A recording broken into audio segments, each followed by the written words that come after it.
Dang it, the Browns forgot they were supposed to be tanking.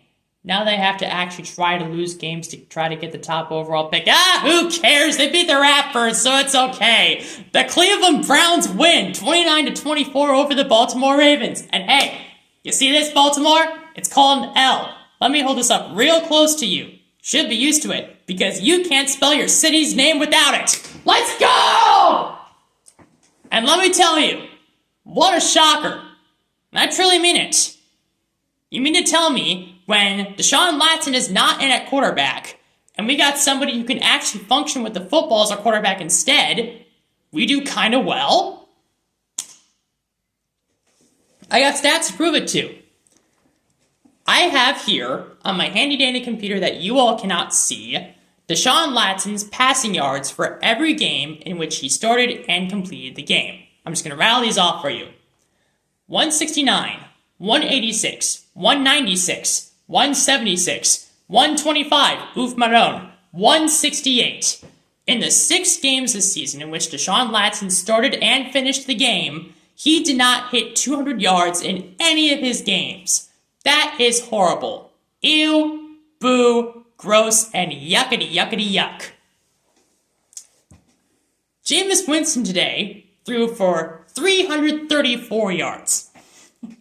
That is 138 more passing yards than Latson had in his best performance this year, which came against the Giants in Week 3, in which he was still the worst quarterback compared to Daniel Jones. That should tell you all you need to know about how much of a disaster that guy is. I mean, what the heck? Yeah, if Latson was the quarterback today, there is no way you see Cedric Tillman have the best game of his career. There is no way you see Elijah Moore have the best game of this season for him. There is no way you see Dave Njoku have his best game of the season. And most prevalently, there is no way we score 20 points. We finally hit the 20-point threshold today. It took until Game 8 out of 17 to reach the 20-point threshold. That is unacceptable. That is garbage. That is still F-tier level football. But we finally did it, and you know what? It's kind of sweet that it happened against the Raptors. I'm going to share y'all something. I'm going to share with you something that might make me unpopular among Browns fans, but I'm going to say it anyway. I hate the Ravens more than anybody else. I do, yes, even more than the Steelers. When the Cleveland Browns moved from Cleveland to Baltimore in 1995, the Pittsburgh Steelers were one of the only teams to vote against the Browns' move to Baltimore. So, my dislike for the Steelers is more of a, I'm so annoyed that they're good all the time. It's that kind of annoyance.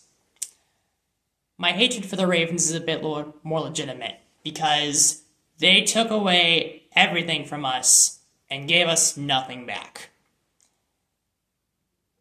My hatred for them is a lot more pure. Don't get me wrong, I still hate the Steelers. I still hate the Steelers the second most. But the Ravens, it cuts a bit deeper. It makes me a bit more fired up seeing the Ravens fail. And seeing them fail today against us, well, that felt good. So now, is it time to have hope for this team? Is it time to have hope for the 2024 Cleveland Browns, since they have seemingly figured something out with Jameis Winston as their quarterback? Hold your horses there. Hold your horses.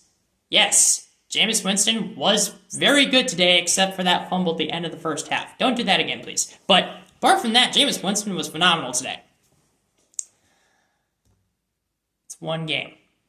You are still 2-6. You're not going to the playoffs. And for all we know, you still might end up with only 5 wins this year, which is still going to be in the bottom 5 of the league. I still think the right move for this team is to pursue a rebuild. But at the very least, if you are going to pursue a rebuild, I think you now have a quarterback here on your team with Jameis Winston that can develop whoever you choose to draft this upcoming year.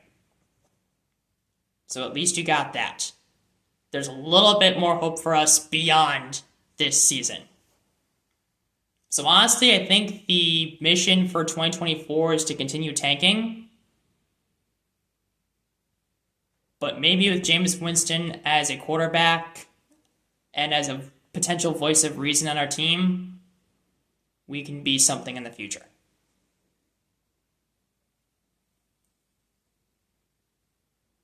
I'll just be happy that Deshaun Latson is not there anymore, man. But as long as I have to think of Latson, how horrible he was for us, how horrible he is outside of the field, I will continue to be a sad Browns fan.